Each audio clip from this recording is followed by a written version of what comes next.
আজকের রেসিপি বেগুন গাজর আলু দিয়ে একটা তরকারি বানাবো। এর জন্য কড়াই পরিমাণ মতো তেল দিয়ে তাতে কালো জিরে শুকনো লঙ্কা ফোড়ন দিলাম। ছোট্ট একটা গাজর একটা আলু লম্বা লম্বা করে কেটে ভাজতে দিয়ে দিলাম।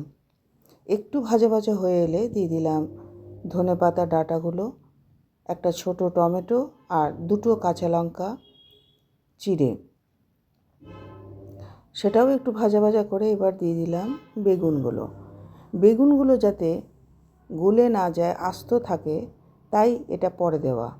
এবার মশলা হিসেবে দিলাম নুন, মিষ্টি, গোলমরিচ গুঁড়ো, হলুদ আর কাশ্মীরি লঙ্কা গুঁড়ো। এরপরে যেটা দিলাম হাফ চামচ হিং আর গোটা পোস্ত। ব্যাস, এবার এটা ভালো করে নাড়াচাড়া করে অল্প একটু গরম জল দিয়ে মিনিট 2-3 জন্য ঢেকে দেব, যাতে আলু আর গাজরটা ভালোভাবে সিদ্ধ হয়ে যায়। 2-3 মিনিট পর দেখুন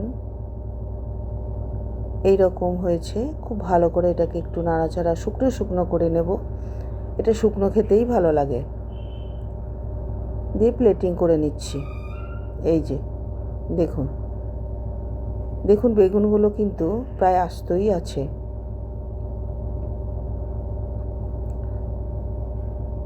এটা রুটির সাথে খেতে পারেন, ভাতের সাথে তো ভালো লাগবেই। নুন ঝাল মিষ্টি সমান হলে যে কোনো তরকারি খেতে সুন্দর হয়, তাই করে দেখুন, ভালো লাগবে।